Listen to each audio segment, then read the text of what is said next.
Everybody, thanks for watching and thanks for taking the time to purchase and support, and welcome to Secret Society. Now, this video will definitely fit into what we have been talking about as far as everything in the ancient history series and everything we've been talking about as far as the Greeks and Greek mythology and their creation of biblical religion.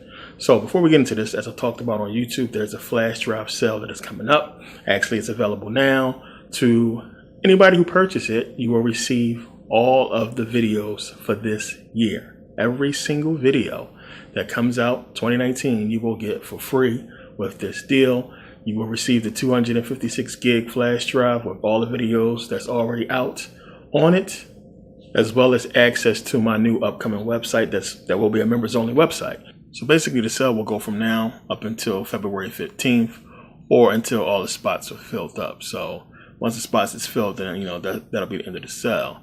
But definitely take advantage. There's only about 500 people I can actually fit into this order that I can fit as far as membership into the website at this moment. So once the website is up and running, as I talked about, those people will receive access to the members only site, and I will get into later on what that will entail. But it pays for itself. Every single video that comes out in 2019, you will get the download to absolutely free with this purchase. And yeah, it's definitely a good investment, a good deal, and it pays for itself. But let's get into the video. It's a lot of people, people have been wanting me to talk about this for a long time. I always get, messages from people asking me, am I Mason? Am I part of Secret Society? Wearing this shirt probably won't help. People will always speculate when you wear stuff like this, but you need to understand what this stuff is. And I put out the video on what's really evil on YouTube, so you get some kind of hint. But you really need to understand what this stuff is, because just like you and a lot of other people, I was skeptical. I was worried about what this stuff really entailed and was it real? So it's important to know this stuff so you can get it in and understand what they're using against you. It's nothing spooky about it when you really understand. But when we start getting into secret societies, fraternities, this is where it gets a little bit different. And you need to understand what this stuff is about and what it really is on the surface. There's a lot more to it that people don't understand. So, like I said, Masonic friends, people, Masons email me all the time. People in secret societies talk about so many different things, and they are amazed about some of the stuff I know. But it's a lot to get into when it entails them and their true purpose. So now, to understand why the knowledge about secret societies is so important, you have to look at it as if you are in an agreement with a bunch of people. Y'all have this understanding. Y'all have this group between you and other parties. Now, it's important because if the other parties or members of your party, of your group, come together, just a few of those members, if they came together and set up a group outside of the overall group and discuss things about the group separate from the rest of the party members, that's something you should know. That's something you need to understand. That's a problem for the group, for the agreement. It's basically a reneging of the contract. It's going against our deal. So if you have this happen to where you are in a group, everything's supposed to be equal, but some people come together, go to the side, and start doing things. Now, we all can accept you got people that's smarter than you. It's always going to be somebody that know more than you, that's smarter than you. And for the most part, we will allow these people who are more qualified to go ahead and do the important job that, we can't do. You know what I'm saying? So if it came down to you fixing a computer and you don't know how versus a, IT tech guy, you're not going to step in front of them and say, I can do this. You're not going to step in front of a firefighter and say, I can put out this fire. You're going to let them do their job. They have the experience. They have the know-how.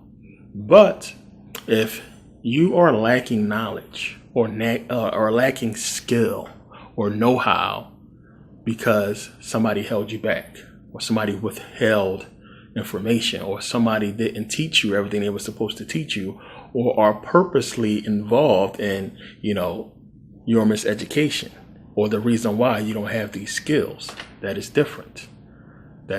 So it's like, okay, well, I could have, learned how to do this, but you held me back, or I could have been taught how to do this, but you didn't teach me, you were supposed to, so on and so forth. And this is one of the issues that we face when it comes to secret society. See, a lot of people don't understand about an agreement, if people come together and do things that's going to affect the agreement, then that's an issue. That's a problem. That's something that, the people that's involved can't allow to happen. So this is basically what we see with secret societies, plain and simple. When you really understand, everything that it entails as far as America. So one of the things that Americans don't understand is that when America established itself as the free United States, away from King George III, that this was supposed to be, unity. This was supposed to be something that was agreed upon by all the people. Colonial script wasn't being accepted. You had King George III raising taxes and making those taxes be paid in gold and silver that they had a monopoly on. And eventually, they wanted the colonists to pay everything back in gold and silver. And they couldn't have that. We couldn't afford it because, they would have to go to them to get it and then give it right back to them. Now imagine having to go buy money for somebody just to give them that money back. That's crazy. So revolution, war.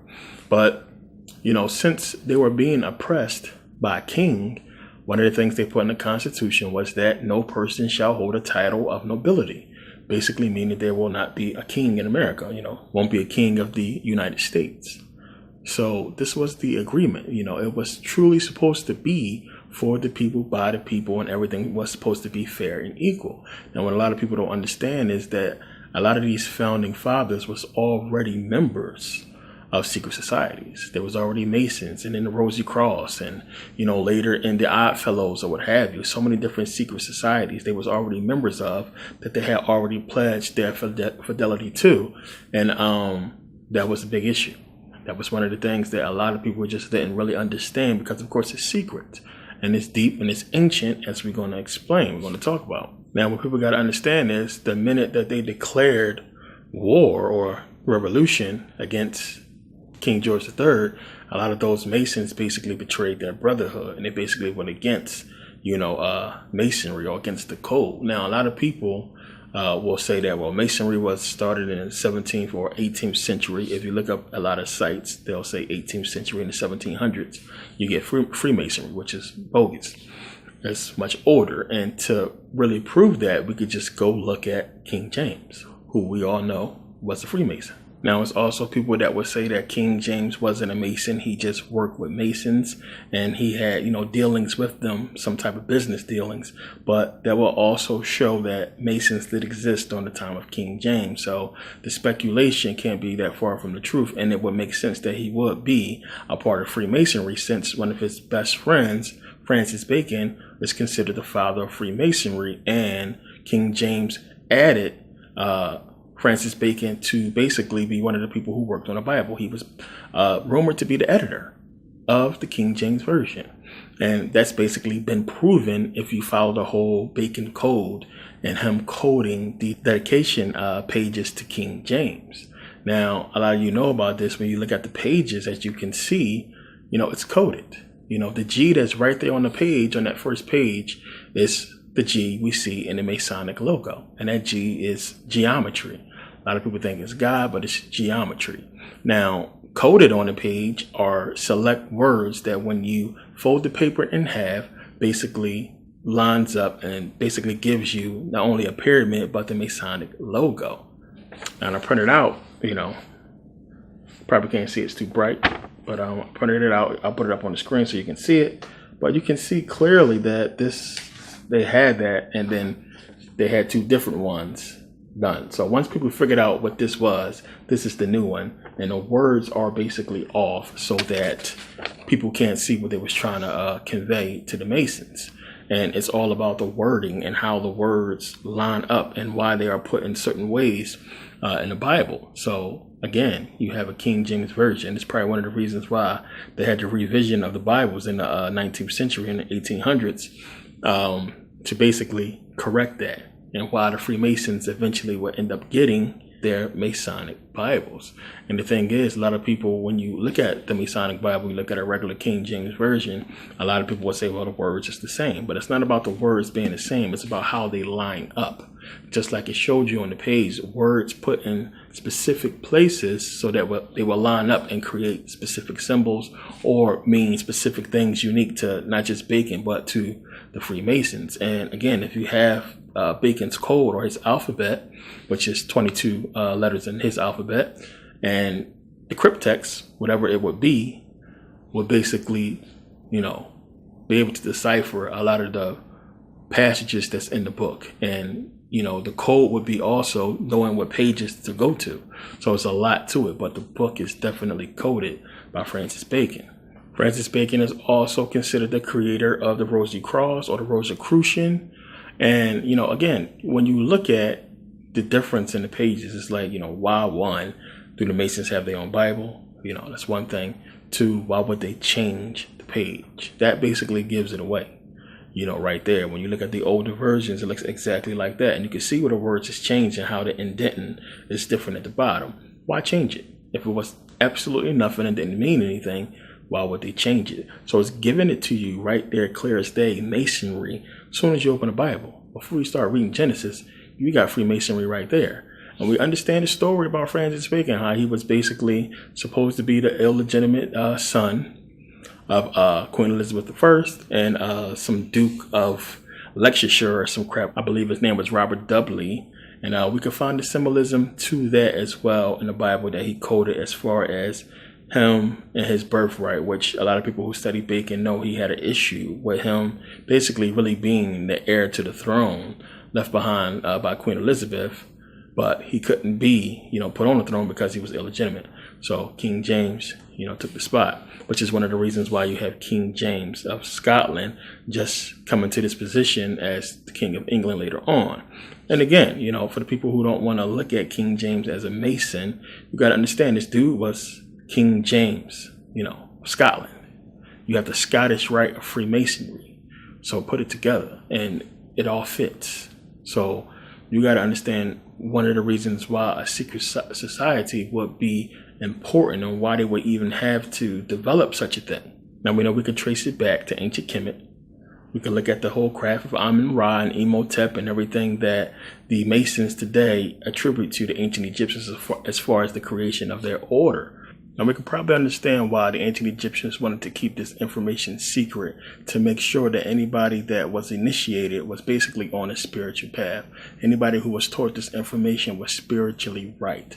Because when we get into everything about, science and math and all the spirituality that this information entails, we can see how the manipulation of it could be used to basically do exactly what the Europeans have done, and that's take over, that's conquer. So again, it's rumored that the Egyptians made Thales and Pythagoras and the other Greek philosophers wait years, probably to see if they was on a spiritual level or if they could be trusted with this type of information. And we seen what happened once they went into Kemet and came out. They came out saying exactly what the ancient Egyptians were saying, know thyself.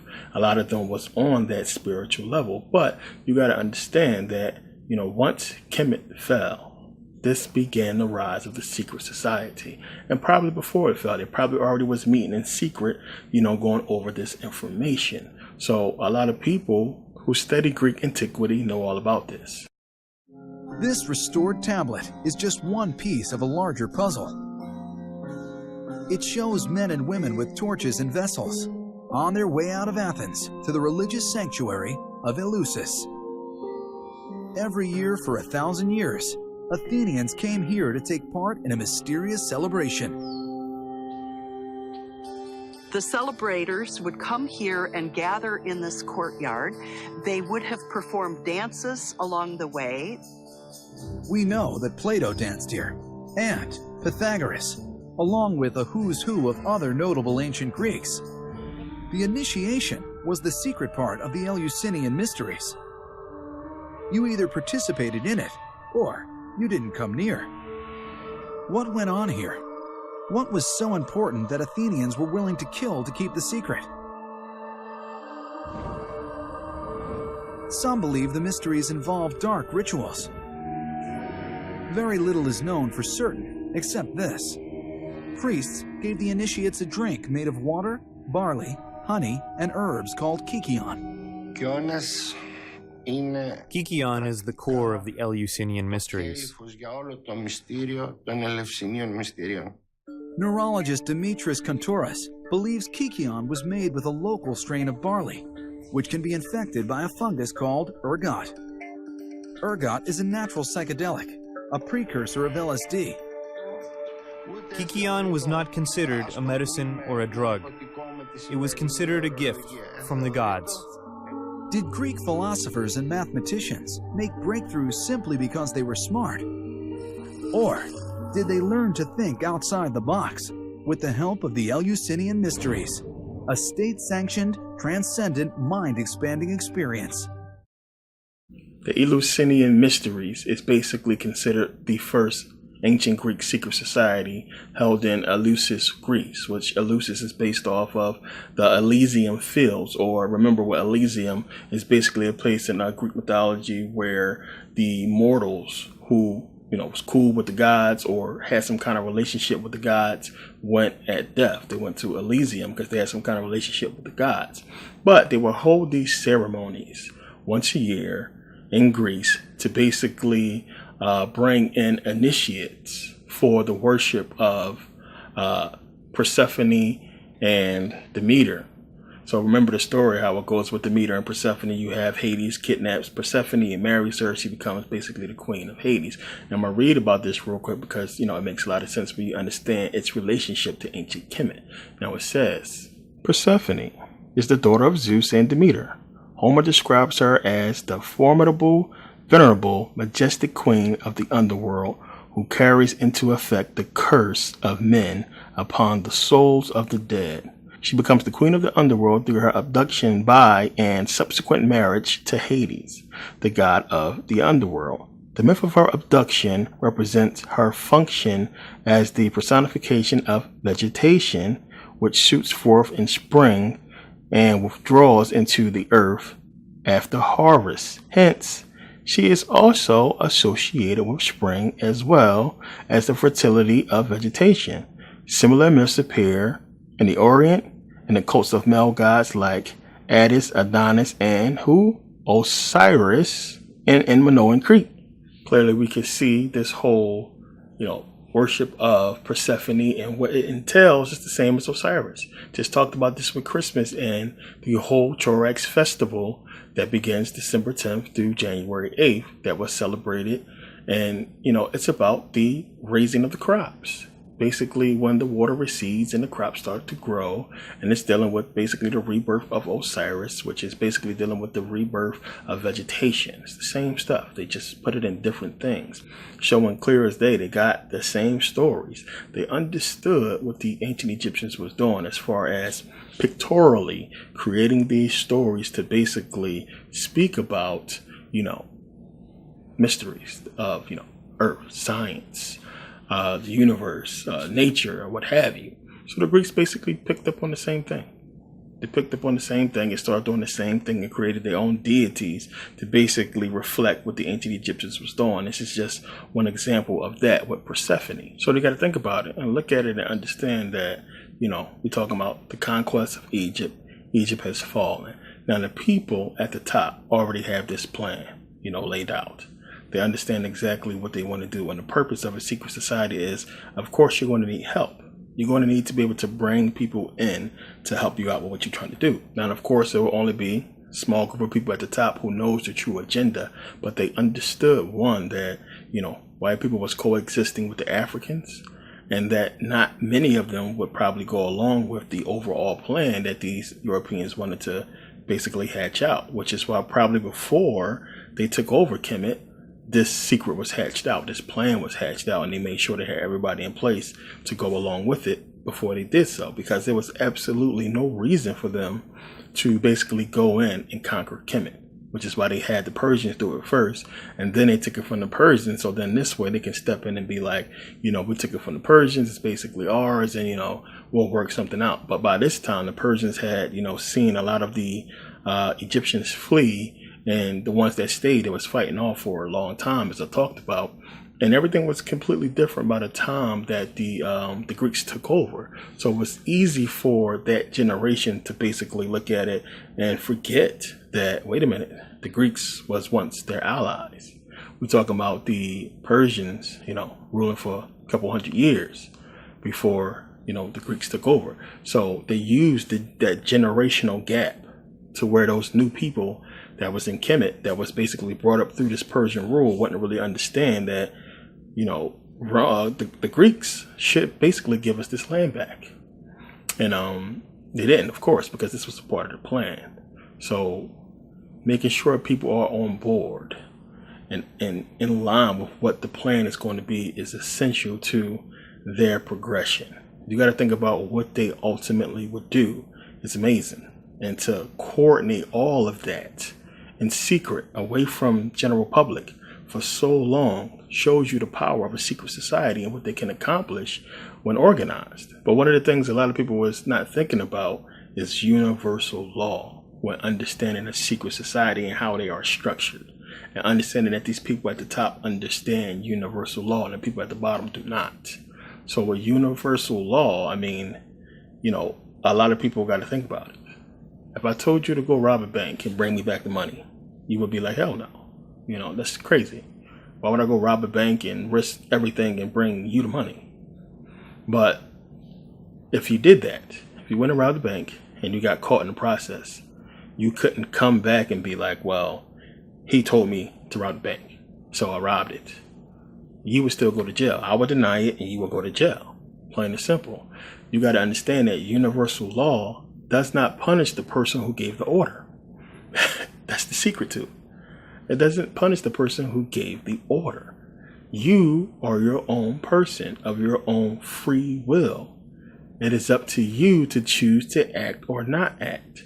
Now, a person can put you in a position that compromises you, but you got to really think about how you got in that position in the first place. Plain and simple. And in some cases, you have to fight. And that's what it's about. And a lot of people just, had fear. Fear is the most powerful weapon on the planet. Plain and simple. And they understand this. So again, the pyramid, the symbol that they use for so-called Illuminati or what have you, is the perfect symbol. Because they understand that the many at the bottom is going to basically make it possible for the completion or the agenda to be fulfilled. Without those bottom blocks, the many of them, the top blocks won't stand. Plain and simple. So they basically manipulate and use. And that's basically what a secret society is when you really understand it at its core. The people at the top is going to rule. They understand everything. You have to look at it in the same line as the Sith. You have two people that know it all. Two people that caused this whole big intergalactic war.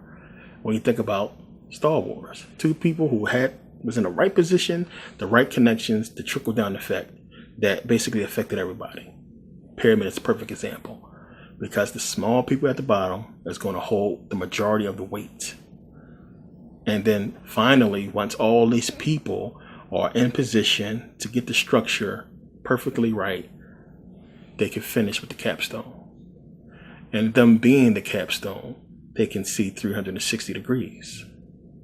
Plain and simple. They can see everything, while the people on the bottom have to hold their position so the people at the top can rule. And it's basically the perfect structure, and it's exactly what they are using. So when you go back and look at how these people would come back in later and infiltrate in America and start setting up these secret societies, understanding that we can't beat the people. We have to create this structure, this power structure, and make sure we have implanted our people that's going to make, our agenda come to fruition. And we're going to use the people to make it happen. And that's exactly what they did. And as I said before, they used religion, patriotism. These are the keys that is allowing the secret society and the people at the top to rule over you. Who are the initiated? A lot of people are not seeing these people's lives. A lot of times you see a person come into a position of power, you have no idea who this person is involved with. So the people who are initiated, the people who are part of these societies, they are your presidents, Your senators, your congressmen, your judges, your doctors, your lawyers, or what have you. The people who are going to have serious positions that are going to be needed to basically keep the structure going. Plain and simple. If we was to basically take the most important people in our society and use them as blocks, building blocks to create the structure, which is the pyramid, then who would you pick? You would want to pick the strongest people possible. So you need your military. You need your doctors, you need your judges and your politicians and your presidents or what have you to complete the structure. But you're going to rule at the top. You're going to be the top block. And this is one of the reasons why they throw up the Rockefeller sign and the eye and everything. That eye represents them being at the top, seeing 360 degrees. And a lot more, of course. Plain and simple. 360 degrees equals 666 when you break it down. And 3 and 6 gives you 9. So it's all there. Understanding what these people are talking about. They understand, they know.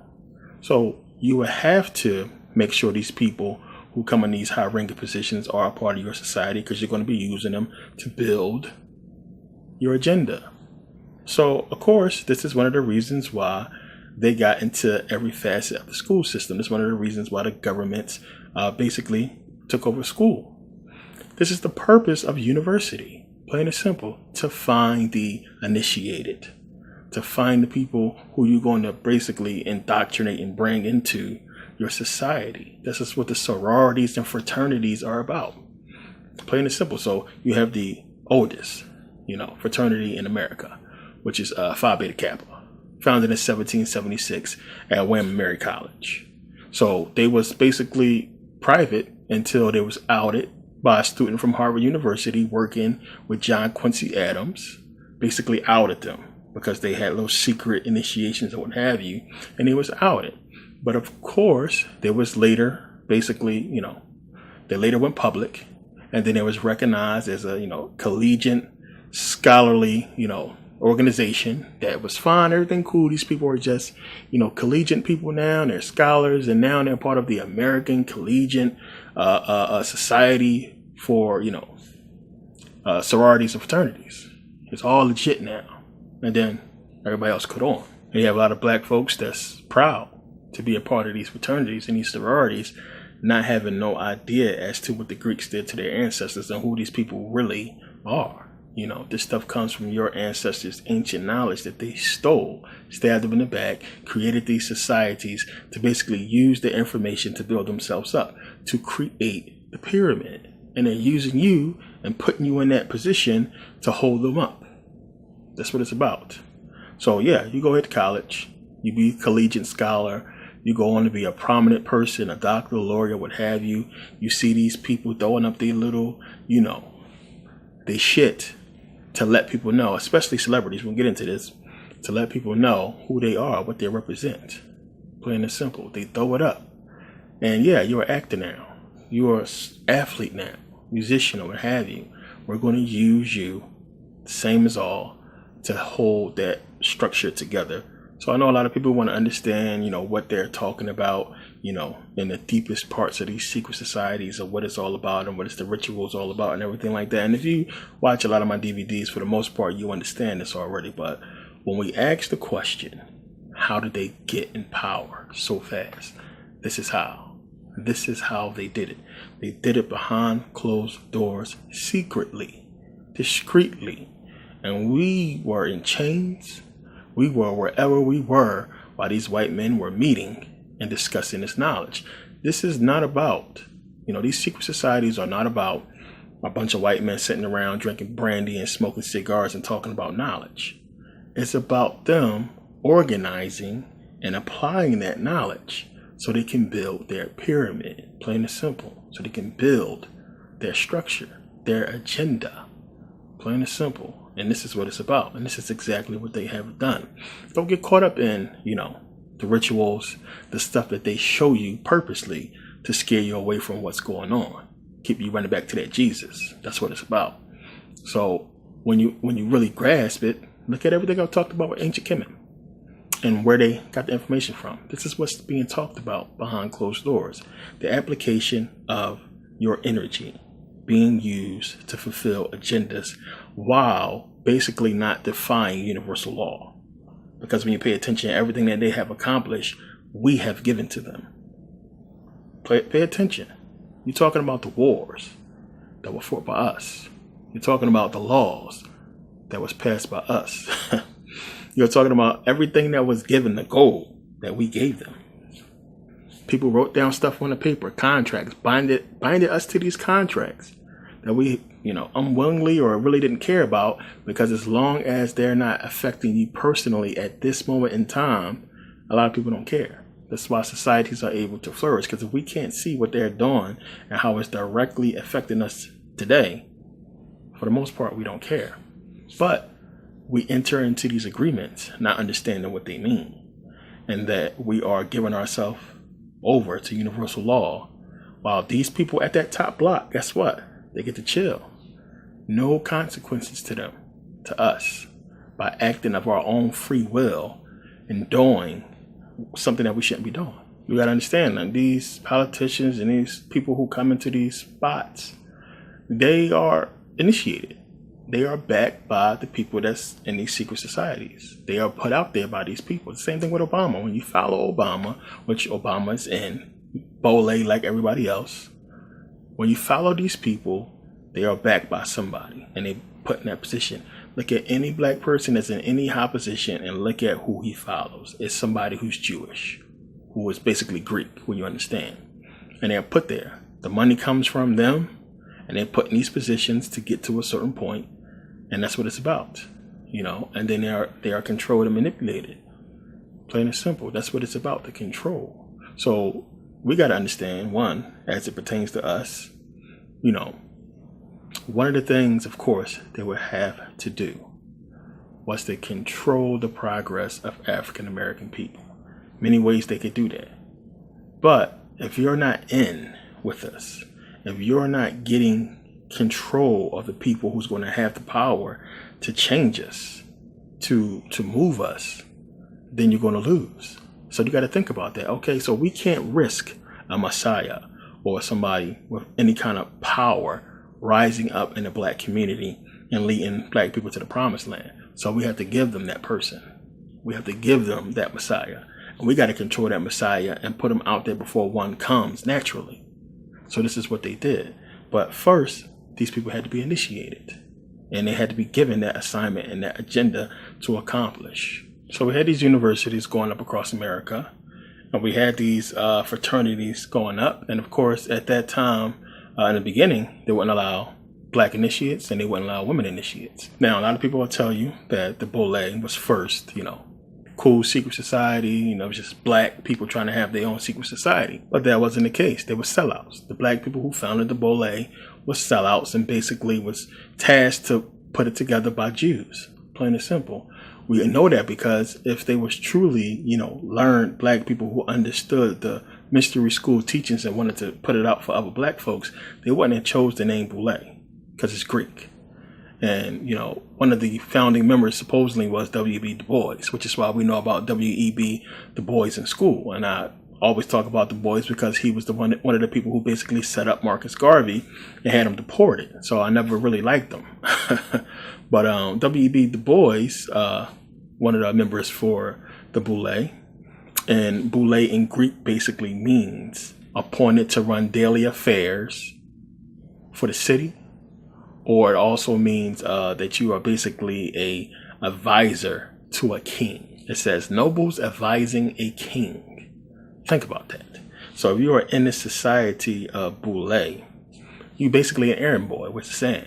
So either you working for the city, as it's saying here, or you're working for the king, which that's basically what it means. Nobles advising a king. They are doing the dirty work of the white man. Plain and simple.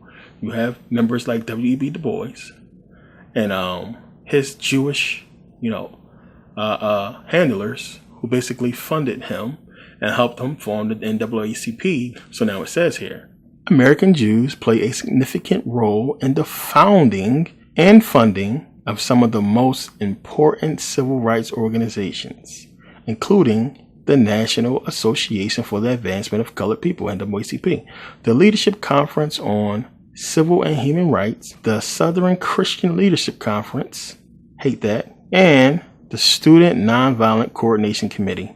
In 1909, Henry Moskowitz joined W.E.B. Du Bois and other civil rights leaders to found the NAACP. Kyrie Kaplan, the vice chairman of the Union of American Hebrew Congregations, served as the national president of the NAACP from 1966 to 1975.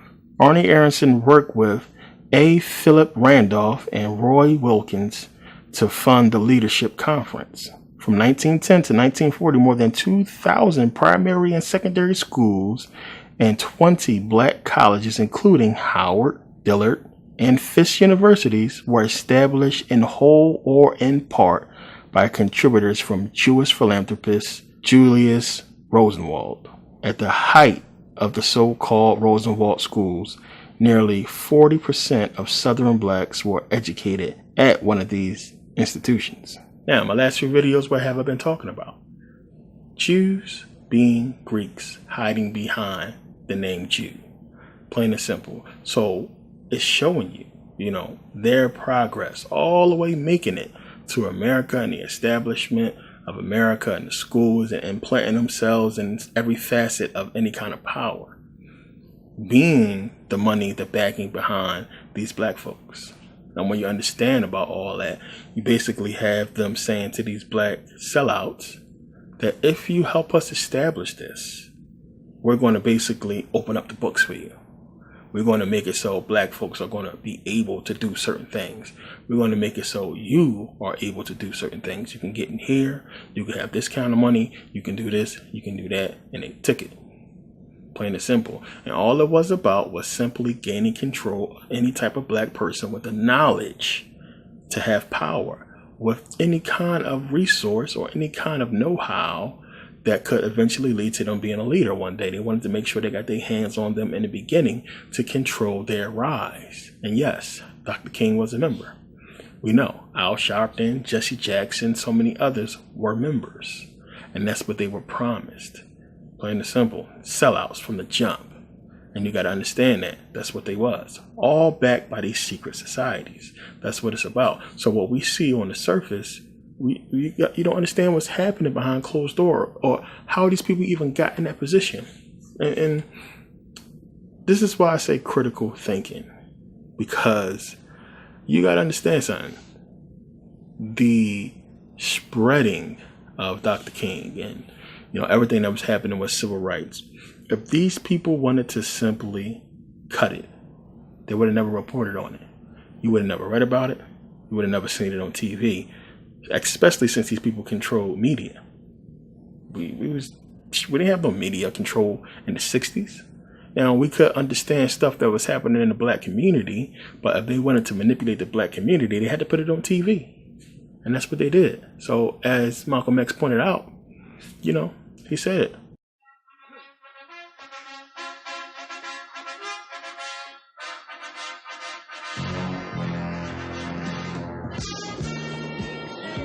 The white man pays Reverend Martin Luther King, subsidizes Reverend Martin Luther King, so that Reverend Martin Luther King can continue to teach the Negroes to be defenseless. That's what you mean by nonviolent. Be defenseless. Be defenseless in the face of one of the most cruel beasts that has ever taken the people into captivity. That's this American white man. And they have proved it throughout the country by the police dogs and the police clubs. 100 years ago, they used to put on a white sheet and use a bloodhound against Negroes. Today, they have taken off the white sheet and put on police uniforms. They've traded in the bloodhounds for police dogs, and they're still doing the same thing. And just as Uncle Tom, back during slavery, used to keep the Negroes from resisting the bloodhound or resisting the Ku Klux Klan by teaching them to love their enemy or pray for those who use them despitefully. Today, Martin Luther King is just a 20th century or modern Uncle Tom or a religious Uncle Tom who is doing the same thing today to keep Negroes defenseless in the face of attack that Uncle Tom did on the plantation to keep those Negroes defenseless in the face of the attack. Now, to even get into the boule, you cannot,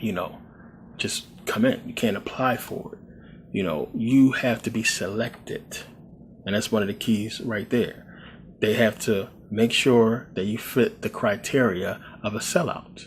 Plain and simple. So when you see these people cooning out and selling out, that's why either they want to get in boule or they're already in. You have to be selected. They pick their members by selection. to come in and join the fraternity. And then you see once these people get in, how they turn up in wealth or in popularity, like Steve Harvey, and a couple of these other people. You'll notice it, like, damn, like how he just all of a sudden started blowing up. And we think it's just their celebrity. Well, no, they sold out.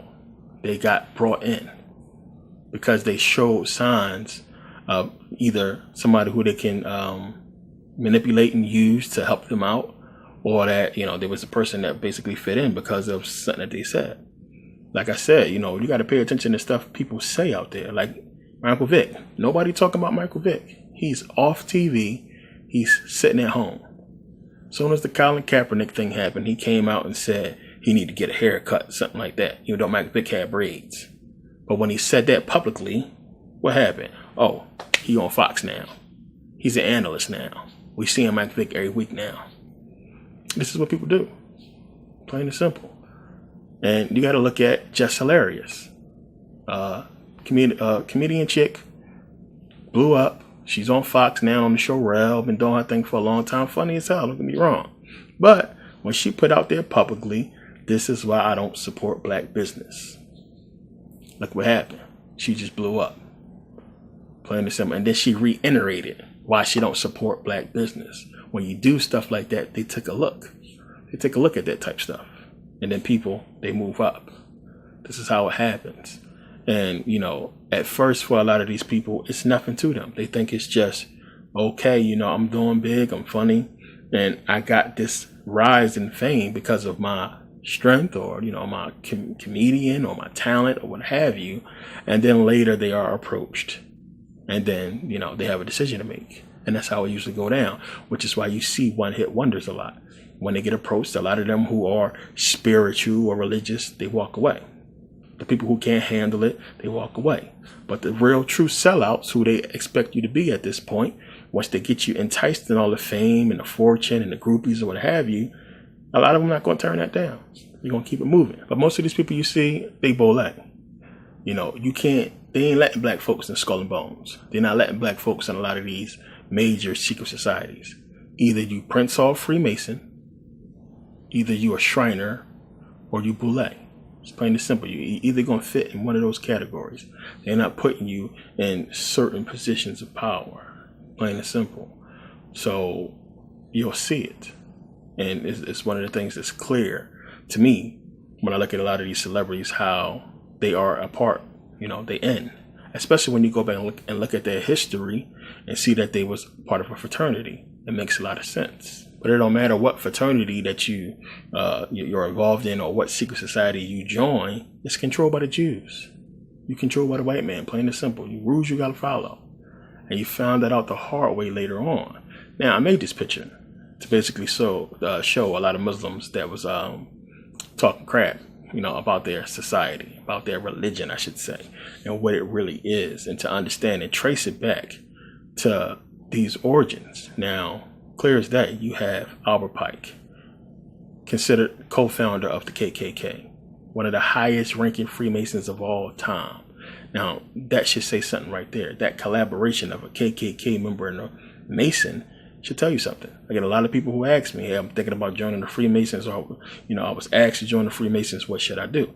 Why would you want to join a society that was basically, conspiring and working with members of the KKK? I mean, you got to think about that. But pay attention and look. The picture's crazy for anybody who understands esoterically. Not just the symbolism itself. You have the original KKK costume having the Shriners symbol, which is the Islamic symbol. Plain and simple. You have Music Clan, sounds like Muslim. You have Cloron, sounds like Quran. It's right there, clear as day. You have these men wearing fezzes with Islamic symbolism on it. Do any of these people look like Muslims to you? Talked about this before. Should tell you something. What is that about? You have this connection. You look at Truman, president. Was this president Muslim? No, got a fez on.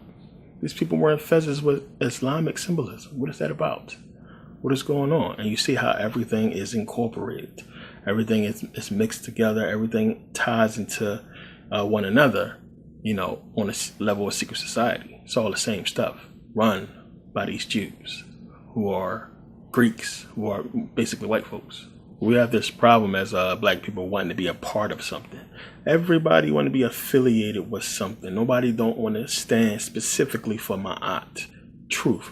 Plain and simple.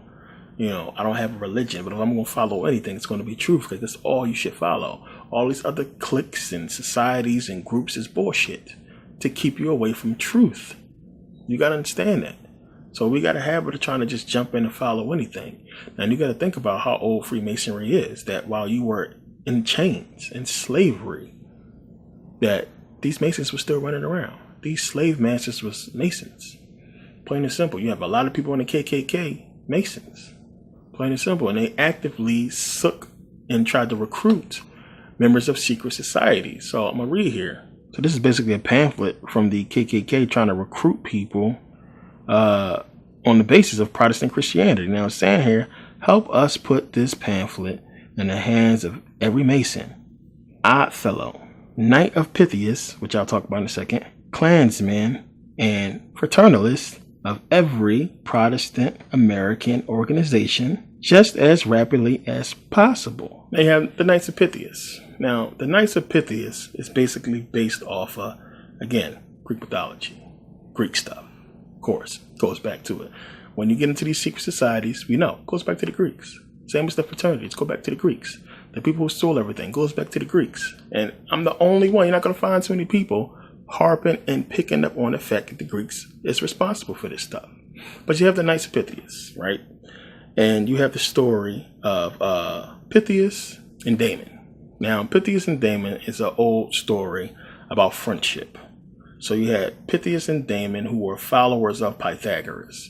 Now, Pythias was accused of trying to basically assassinate Dionysus, right? So Dionysus basically sentenced him to death. So Pythias basically say, okay, I accept this fate, what have you. But first, let me leave, go say farewell to my family, my friends and everything like that. And then I'll come back and, face my execution. And Dionysus is like, hell no. If you leave, you ain't never coming back, of course. Why would I let you go? So Damon, his friend, steps in and says, I'll take his place. I'll stay here while he go and say farewell to his family. I'll basically stay here in this place. So Dionysus says, okay, well, if you don't come back by this date, we're going to kill you. And they agree on it. Dionysus, of course, believes that he ain't never coming back. He thinks it's the last time he's going to see him. So long story short, Pythias leaves. He doesn't return when he's supposed to return because he was basically kidnapped by pirates and they threw him overboard. He had to swim ashore. So right before Damon was about to be executed, Pythias shows up. Late, but he shows up. And he explains to Dionysus what happened. So despite him being kidnapped and thrown overboard, he still, broke his neck, rushed trying to hurry up and save his friend to get back there to die in his place. So he basically escaped death to go die for his friend. So Dionysus basically set them both free, being moved by the story. So this is the formation or the story for the formation of the Knights of Pythias, which is a secret society based off brotherhood, because that's what the story is about. Just to understand some of the type of ways and stories that were used to establish fraternities. One of the reasons, of course, to get people to join, but of course there was sinister reasons behind, the true meaning of the secret society, or they had deeper, more sinister actions that they were going to be performing, down the road. And as I said before, how do you get a person, or how do you realize a person is capable or willing to do something immoral for your agenda? Plain and simple. So I talked about before, as I was told to by a Masonic friend, about burning of the Bible. When you come into Freemasonry, you have to choose a religion. You Jewish, Muslim, Christian. And at some point, they test you. And they ask you to burn your book. Plain and simple. This is how you get it to a point where I know, will you follow orders? Will you do or go against what's moral to you in order to serve the purpose? So if I come to you and say, this is your Bible, we gave it to you, this is like your everything. I'm asking you to burn it. So this is for the order. This is what we asking you to do. Will you do it? Now, if you say, no, I can't burn it. It's my Bible. You passed. You passed. Oh, well, you passed. Good job. You have morals and what have you. But you really failed. They wanted you to burn it. Because then they know now, if you're willing to burn that book, burn that religious book, then you're willing to do anything to move on to the next stage. And we know we can trust you or tell you certain things because you're willing to basically forego, emotional attachment in order, to move up or serve the order. And that's what it's about, being in positions or putting people in positions to see what their character really is, if they can be trusted to be moved up higher in that pyramid. So now, as I said, people would do anything, to move up, or for fame or fortune or money or what have you. People would do anything. But, you had at a point in time, of course, once black people started to understand about these secret societies, they wanted in. And it was a big discussion about allowing black people into these Freemasonry, and something that when you understand it, it's like, why would we let black people in? This is basically, against them when you understand the top block. Maybe the people lower didn't understand that, but some people probably could figure it out. But when the subject came up, this is what was talked about. Now it says here, admitting Negroes to Masonry. I'm going to skip down here. A few Grand Lodge jurisdictions have been reported to have admitted Negroes into membership in sympathy with the Anti-Slavery Society, and also a few had been admitted during the Revolutionary War by traveling lodges belonging to the British Army due to feelings which existed at the time against the American patriots. The lengthy resolution in 1876 carries the segregation origin issue on which seems to be based.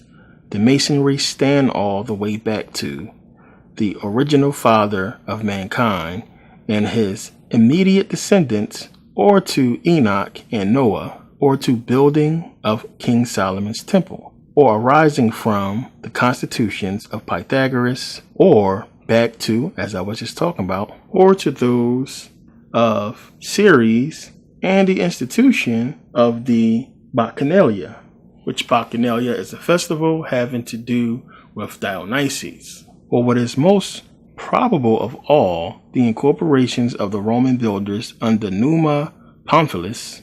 That theory carries us back to the Caucasian race. To most Masons, whatever all this means was surely for them to keep in line with the original and fundamental law of the fraternity. It was therefore again resolved to not admit nor recognize Negroes as Masons. The issue had remained the same for 150 years among Alabama Masons. Can't be no more clear than that. So, of course, we know black people will eventually be allowed into Freemasonry and, the Prince Hall Freemasons, what have you. And this was done, of course, because black people began to establish prominent positions. And if you're going to control the black community, you have to control as I said, the dominant or the strongest or the leaders of the black community. That's what it was about. But none of them could fathom, as I just said, that for hundreds of years, this was a white secret society that had so much established that, of course, they would never share with these new black initiates. And, of course, they would prepare and change the lies to fit the coming new black initiates that's basically going to be led into a bunch of information, misleading information, that's going to lead them to control their own people. That's what it's about. Let's get these black initiates in here. They going to help us control the black community, and we're going to keep doing what we're doing. And that's what it was about, getting these black people in there and running them through the ringer, whatever they're telling them, using them to control us, plain and simple. So you got to think back, Dr. King and Jesse Jackson, Al Sharpton, and all these, black leaders or what have you, that for decades, years, you have the majority of black folks following these black leaders, believing they're going to lead us to the promised land, when these motherfuckers already sold us out from the rip. Plain and simple. As I showed you the clip about Malcolm X talking about Dr. King. Clear as day. But we, listening to Dr. King, following these leaders, believing that the way, and it sounds right. The way forward, desegregation and we want access to this, not understanding that integration was a trap and that we would have done well just, following what Black Wall Street did. Understanding that history and understanding that it's possible for us to grow up if we stick together. Understanding about a money system and how wealth can be generated and built within a community. Plain and simple. And that with our talent, with the fact that we had so many skills and we was able and capable of doing so much, we will eventually attract the buyers into the Black community to help us grow the community. And one of the reasons why, we was talked about and all this fake information was put out about us and so many lies was told about us about how we were filthy and violent and what have you, was to keep people out of that community. Because as soon as we would have came together and came up with a product or an invention or something that would attract people to the community, it would have been game over. And they knew that was going to happen eventually, so they had to put a stop to it. And not just that, they wanted to pick those people who would possess the talent and the know-how to create such things and bring them over to the white side so they can use that for their personal gain, which is what they've done. So when you look at, again, these athletes to talk about, first of all, one, we're going to put a hold on the strongest African Americans. This way, we can keep them from being militant. We can use these tall, strong Black folks and control them. So take your football players and your basketball players, you give them football and basketball, baseball, what have you, and there you have the control of the strongest Black folks. Right there, the athlete.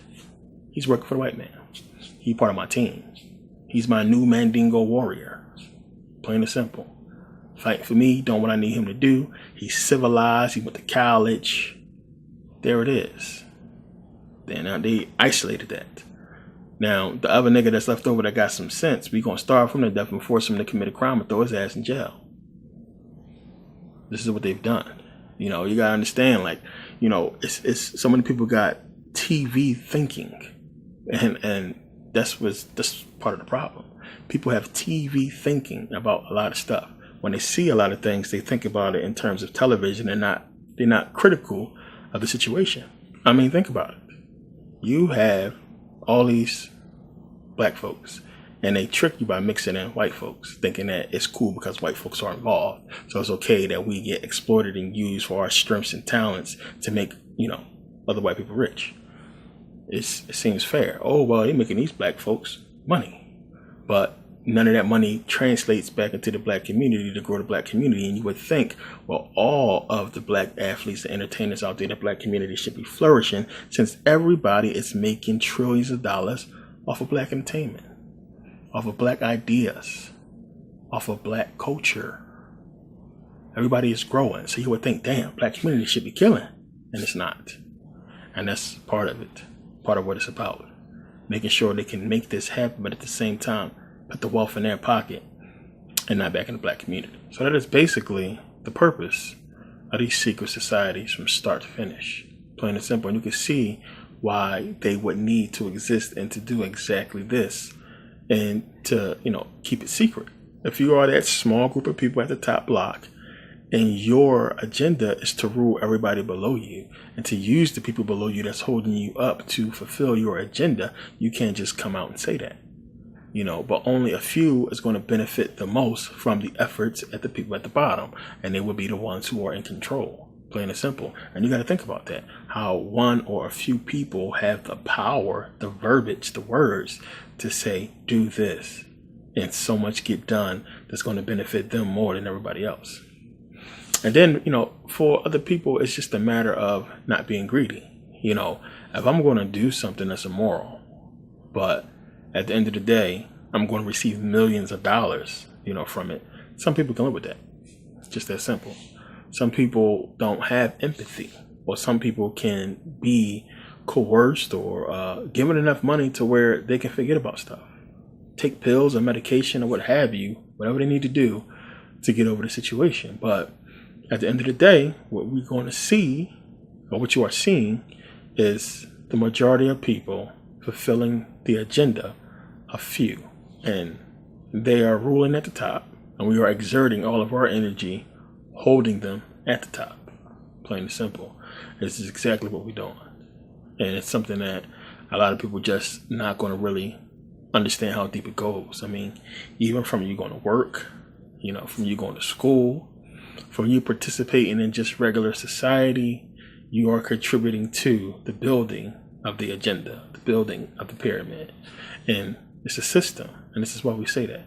And we say, as long as you contribute to the system, the more you don't contribute to yourself, the more you don't do for yourself, the more you give your energy and power to the system, to the agenda, to the pyramid, and your weight, your energy is going to be used to keep it going. And that's a crazy thing to think about when you really start to get into how deep it is, But most people, when they look at secret societies, they think of it as spooky. And they don't understand that everything spooky about it was put there for them to be scared of. So they don't figure out and they stay away from the real truth about the society. And that's the point of it. For you to be scared of everything, for you to look at everything as scary, spooky, and having something to do with some kind of satanic Luciferian doctrine or rituals that scares most people. So yes, you have to understand that when you look at the heart of a lot of these secret societies and a lot of the things that these people practice in esoteric circles or what have you, you're going to see Lucifer. You're going to find Satan. But you got to understand what it really means and what it really represents. And it has nothing to do with some actual spooky, being, which don't exist. So you got to look deeper into it. And as I said, once I did that, I was able to start breaking down a lot more by understanding what this stuff really is. And it's one of the biggest things about the occult. So you got to understand, one, first of all, we're talking about secret society here. Everything is in codes. So of course, to keep you from this, it's not going to make it easy for you, plain and simple. To keep you from this, the knowledge, the understanding that this stuff is surrounded with Satanism, Luciferianism, must be perpetuated. It must be put out there to the masses of people to have that understanding to keep them away from it. The same reason why they do movies, talking about voodoo and witchcraft or what have you, when they themselves practice it. They want you to be in fear of it so that you won't touch it. You have the power yourself, plain and simple, with understanding. So you're going to see Luciferianism. You're going to see everything what Crowley was talking about, and you don't understand what it entails. And this is what keeps a lot of people away from it. So Aleister Crowley is called the most evilest man of all time. Talked about I want to get in contact with Satan and basically work for him and everything like that. Everything these people put out, as I talked about before, if you look at the rock and rollers of the 80s and everything, and all these rock and rollers into Satanism and talking about Crowley and talk about Satan, how they sold all esoteric, plain and simple, because it don't exist. So we understand about the music industry and what that entails, and that these people are a part of these secret societies. A part of their job is to perpetuate this belief of Satan. Plain and simple. So the thing with that also is, okay, who you listen to, what kind of music you like. So then if you have these people that's into this music, that's talking about this stuff, you can kind of gauge where the masses of people is heading. You understand? You can kind of gauge who head more towards that type of understanding, or who was cool with that. So if that's the type of music a person listens to, these are the type of people you want to bring into your societies, or who you can trust to really do whatever you tell them to do. Because if they're willing to, worship Satan and be involved in that, they will do anything. But really, it's knowledge. Plain and simple. Talked about this before. This is what they represent. Knowledge. Knowledge is God. Plain and simple. Knowledge is Satan. It's just that simple. Talked about this in a video on YouTube, as I said. And it's a lot more to it. So let's go again. Albert Pike. It says, that which we must say to the crowd is we worship a God, but it is the God that one adores without superstition. To you, Sovereign Grand Inspector General, we say this, that you may repeat it to the brethren of the 32nd, 31st, and 30th degrees. The Masonic religion should be, by all of us, initiated of the high degrees, maintained in the purity of the Luciferian doctrine. If Lucifer were not God, would Adonai, which it says here is Jesus, but it's another name for the Lord, and it's Hebrew. So if Lucifer were not God, would Adonai culminate him? Basically spread false, harmful statement about him. Yes, Lucifer is God, is saying.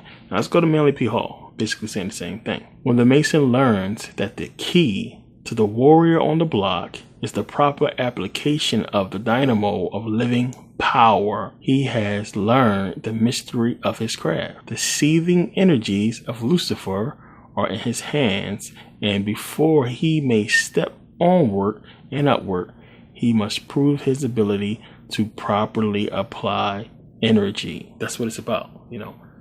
Fear is an energy, plain and simple, that you have to learn how to apply. Now, for people that are in these positions as Mason, you got to remember that these people are going to be going out and applying this stuff to you. They're going to be going out and implicating and taking this energy and this knowledge that they have and applying it to you, implementing it on you, and using their power against you, plain and simple. So these people going out, especially in the class of Manly Palmer Hall, Andy Mason, he's talking about is going to be going out doing something crazy. But this is what they're doing.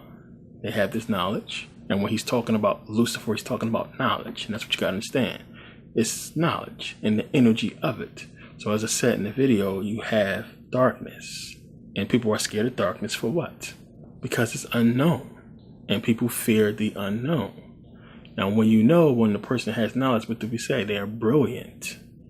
They are brilliant. You're a bright person. Light bulb. You just figured it out. So now you are no longer in the dark. Plain and simple. You have illumination now. Now you can see where you're going. And that's what it's about. Knowledge can do that. Nothing else can. Plain and simple. So now you have to understand how to apply that energy of knowledge into physical reality to benefit you. And this is what these fraternities and secret societies is basically talking about, how to take this knowledge that they have and apply it out to the real world in order to fulfill the agenda of the people at the top of the block. Plain and simple. And everybody's going to benefit from it, except for the people at the bottom. And that's us. So we are unwillingly or unknowingly, for the most part, a part of their agenda and helping them fulfill it and build the pyramid. Just that simple. We are a part of it. And everything that we have agreed into and are a part of, we are allowing it to happen. So then, having this knowledge, you start connecting the dots. Again, you have these ancient history of the Greeks conquering Kemet, getting this information and the proof of the old secret societies back in ancient Greece. And then you follow all up until now, understanding that, these Greeks created the religions or what have you. And then we look at the fact that, understand, you see these people with these satanic rituals, all this scary, spooky, satanic stuff. You wouldn't really have any notion of it, as I said in the video, if it wasn't for TV, plain and simple. So again, one of the agendas of the people in these secret societies would be to perpetuate and create this fear, because they understand that fear is darkness, and that while you are in fear, you're going to be blind and not being able to see the people who have the light. You won't be able to see them and understand what they are doing, because you are kept in the dark, plain and simple. And it's all about knowledge and understanding and knowing. So Lucifer, the light bringer, the light bearer, knowledge. It's easy to understand when you grasp it. And again, going back to the Garden of Eden, same type of situation. What was keeping them from basically becoming gods? Knowledge. The tree of knowledge of good and evil. Just that simple. So when Albert Pike is basically saying that Lucifer is God, it's talking about knowledge. It's God. Just as it says in Genesis, the knowledge will make them gods. Plain and simple. So again, as I said, you start putting the stuff together and seeing that you have these Jews. One, they control the industry. They control what you see on TV and in movies. They run Hollywood. So if you have these people who are behind the secret societies, one of the things they're going to need to, perpetuate and, get their agenda fulfilled is to show you certain things on TV to get you in a mindset that's going to, take your energy somewhere that's going to benefit them. And as we keep connecting those dots, you're going to keep seeing it. They popping up everywhere. Greek fraternity, black people just following this stuff like crazy. And you understand now why we see what we see with the black entertainers and, sell you out for fame. We're looking up to the people that sold us out. And it's crazy. It's sad. We're looking up to the people who sold us out, who took the money. And this is what it's about. So again, they flash these symbols to let the people know who may not be initiated that this is what it's going to take to get to where we at. This is what you're going to have to do. And we see it today where so many wannabe rappers throwing up the same stuff they see these celebrities throwing up. So many wannabe rappers throwing up, the Baphomet and, throwing the eye and everything, all that shit, because they want to be in. They think that's what it's going to take. If I do this in my little corny rap video, I might get picked. And, that's what it's about. People seeing that and willing, as I said, if you're willing to sell your soul, if you believe in Satan and you're willing to sell your soul to them, they want you. Because they feel like if you're willing to do that, you'll do anything. And that's the type of people they want. Sellouts. And that's basically what it is. And they created the condition for you to be a sellout. They put you in a system to where you would desire wealth and money so much that you'll be willing to do whatever it takes to get it. And that's part of the rapper's job as well, to flash all that money and cars and houses and everything to mess with your emotions. To get you to do whatever it takes to get that stuff. And at the same token, they can destroy you or lift you up. You can be destroyed by this wannabe rap shit, trying to be gangster, and then now you done really killed somebody or sold drugs or what have you and destroyed your life and locked up. Or you can spend most of your time playing a gangster, and next thing you know, you 40 and you ain't got no record deal and working at freaking Walmart or some shit like that. So it's designed to destroy you. It's only very few certain, select, unique people that's going to get put up there. And then when you pay attention to those people, go back and look. A lot of them was in secret societies. A lot of them was in sororities. I'm telling you, a lot of people don't understand how many athletes and entertainers were in sororities. I mean, take a look at some of these people. We already know about Bill Cosby. But a lot of these dudes, you see them throwing it up all the time. They were in sororities. They understand about initiation. They understand about secrets. They understand about what it takes to move up and what they got to do, which is why in these fraternities, they make you do humiliating stuff in order for you to move up, because you would do something humiliating. You would do something crazy to move up in real life if you would do it in just a college fraternity. I mean, think about it. Secret societies is not what people, think they are. It's these societies at the top is basically completing their agenda right in front of our faces. The stuff that's happening behind closed doors and the lodges and everything is just the plans that's going to be controlling our future. So they go from, Masons or what have you, these secret societies, and now they just got bigger. So now you got, Trilateral Commission and, fucking United Nations and CFR and everybody like that. And it's just bigger, and they controlling stuff on a global level now. So they done took their little, rinky dink worship of Persephone from ancient Greece all the way up to basically running the world. They have grown so much in such a short period of time. For real. But, they couldn't have done it without us. And that's why, my book, which will be finally coming out, finishing up now, since I finally got it back from my publisher, it's called The Self-Inflicted Religious Deception, because it's self-inflicted. We get caught up too much in titles, and we have been manipulated. We get caught up in stuff like, rank, king, chain of command, and all this stuff like that, and it's honor, and and they traps for you to latch on to this stuff in order to follow and fulfill their agenda. So I tell people, as I talked about in Saturn Satan series, what is really evil? Think about that. What is really good? What is true? A lot of the stuff that we have morals on, we don't even know if it applies to universal law. As I said, lion can go out, eat a freaking calf, a baby buffalo right in front of his mother. Nothing's going to happen to that lion. Ain't nothing going to come out and arrest the lion, nothing. So, not to say that we should just go out and kill people and just walk off or what have you. That's against, that's not good. But, a lot of the stuff that we follow, it's man's law. As I said before, it's man's law. We don't do this stuff because we'll get arrested, and it goes against man's law when they are following universal law and using us to fulfill their agenda by going against universal law and then messing our own self up in the process. So a lot of people running around here not understanding why stuff happened to them, because they've been put on a path that has them in opposition to universal law, and they have no clue. It just seems like some people just got the worst luck. And then you got to look at what you follow, what you put in your energy. That's the key.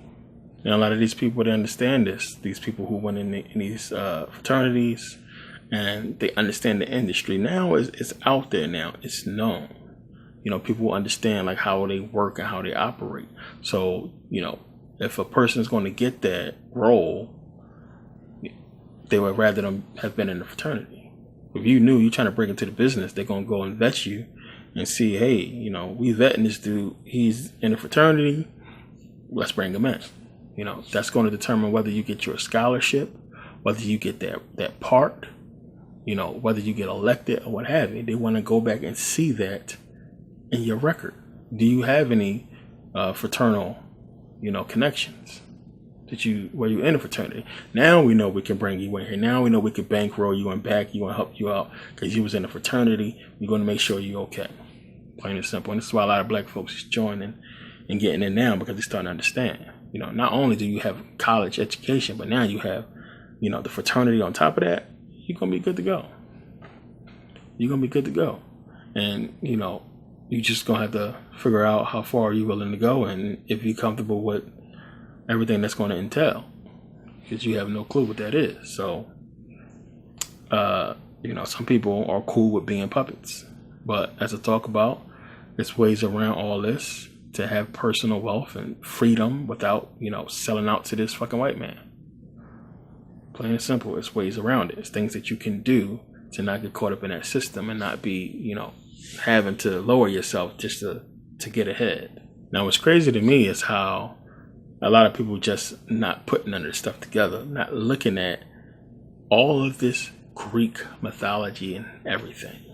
Greek, every fucking thing. The alphabet, schools, it's just Greek everywhere. And people don't see it. I talked about before about how you have the sororities and fraternities have an association with the Roman Minerva, which is basically the Greek Athena. And it's everywhere. And just so people don't think I'm just making this stuff up, I'm going to read it directly, from the page. Now it says university and educational establishment. I'll read some of these things. The Seal of California depicts the goddess Minerva. According to John Robinson's Proofs of a Conspiracy, the third degree of the Bavarian Illuminati was called Minerval, or Brother of Minerva, in honor of the goddess of learning. Later, this title was adopted for the first initiation of Aleister Crowley's OTO rituals. Minerva is displayed on the Medal of Honor. It's the highest military decoration awarded by the United States government. Minerva is featured in the logo of the Max Pollak Society. Minerva is the patron goddess of the Theta, Delta, Chi, and Sigma Alpha Epsilon fraternities, the Phi Theta Kappa Honor Society, and the Kappa Kappa Gamma and Delta Sigma Theta sororities. And there's a lot more we see, with Minerva in reference to universities and government buildings or what have you. And it's everywhere, Greek mythology. Jews running Hollywood, Jews running America, Jews running the world. Who are they? It's not these people you see in Israel. It's white-faced people with beards hiding behind Judaism. That were Greeks, white folks. Just that simple. No matter what category you want to break them up to, Hebrew or freaking German, Russian, it don't matter. It's the same. And we got to understand that it's a big global game that's going on. And it's like behind the scenes fraternal stuff that comes out and is fulfilled by us while they sit at the top. Plain and simple. This has been going on for a long time. Don't think, just the questions I got from so many people about secret societies. People got these crazy TV ideas, spooky, crazy stuff about what these fraternities is doing. You've seen what they've done. You are seeing what they're doing. Depending on where you work at, you're probably helping them out. Just that simple. And we all basically helping them out in some way, shape, or form because it's a money system. And with that monetary system, it's helping them out. So they have us. People talking about Revelations in the mark of the beast. And the stuff that has already happened. It's done already. It's fulfilled. We are witnessing the New World Order right now. People waiting for this time to happen, and it's going to happen, and it's coming. It's already happening. They're completing this stuff. It's just that simple. You got to really pay attention. A lot of things are not, a coincidence. Things are set up. They're in position to really understand how things work and calculate stuff. As I said before, it's not that they're rigging sports. They understand how it's going to play out. They can see the numerology. They can see, everything. They can see how it's coming around and how things work. And trust me, as I said before, these people know. They know. It's not a fucking coincidence. You got to really pay attention to this stuff. Just like I said before, it just so happened that Spike Lee putting out all these movies about freaking racism and black, and right around the time when you have all these black shootings and killings, the whole Colin Kaepernick thing just so happened to happen around this time. We got all this racial tension in America and all these racial tension movies being put out. Come on. It's not a coincidence. This is part of a plan. And it goes back and it's coordinated within secret societies, which members are part of, the people who make up our laws and rules and everything that's going to happen with TV, radio, what have you. Just that simple. It's clear as day what's happening and what took place. So you got to understand, when you see these people throwing up their symbols and everything, it's them kind of basically saying, I'm at the top, of this pyramid. I'm the eye. I see 360 while this is why you have celebrities throwing it up to us because we're low. While you are at the bottom low, I'm at the top. I'm the all-seeing eye. I can see 360 degrees. I'm at the top. I'm a boss or whatever you want to call it. While we are just where we are. And a lot of people don't get that, but that's basically what it's saying. We are the bottom blocks holding them at the top. People having millions and $100 million contracts because of us. Freaking $1 billion sports stadiums being built while homeless people starve in the street because of us. Then we don't even think about ourselves as eventually or possibly falling and being homeless. And then now we done help perpetuate a system that would give $1 billion for a freaking sports stadium while the homeless starve.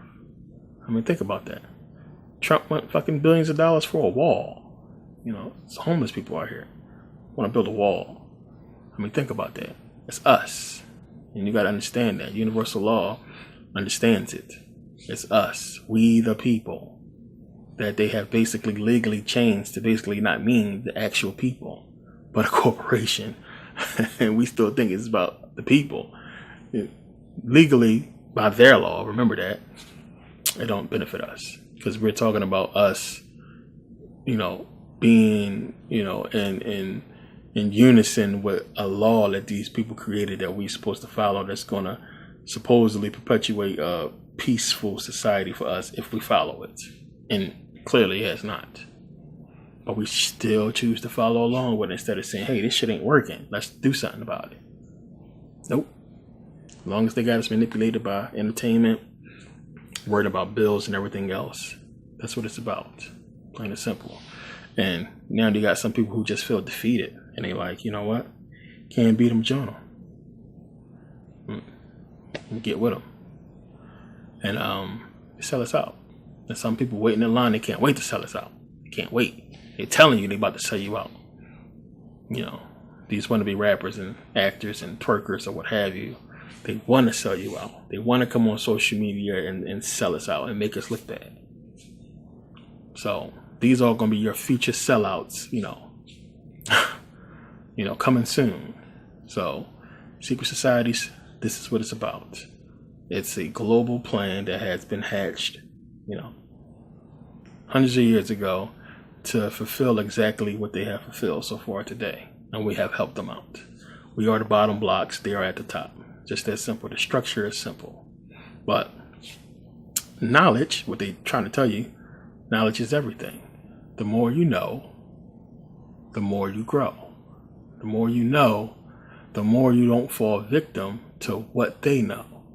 Because you know what they know. So you can't trick me if I know what you're doing. I can't fall for it if I know what you're doing. Knowledge is power. Knowledge is the light. A lot of people in darkness. Knowledge is the way. It's going to light the way and let you see everything what's going on. Plain and simple. That's what they're trying to keep you from. Keep you in the dark. Plain and simple. So I do what I do to, bring light into your life, to wake people up. People think, this shit is about money. I'm rich already. Just to keep it real. It's not about money. It's about light.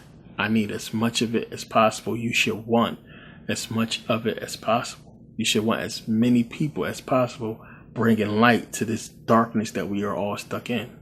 Plain and simple. So me putting out these videos and then people watching them, getting that light and then sharing that light, we get brighter and brighter and we grow more brilliant as a people. And that's how we're going to move forward. Plain and simple. Brilliance, light. That's what they're using. And they got people scared of fucking light. Oh, light, that's Lucifer. That's Satan and shit like that. People crazy. It's deep. But yeah. I want to thank you guys for taking the time to watch, support, purchase. If you can, definitely take advantage of the flash drive deal.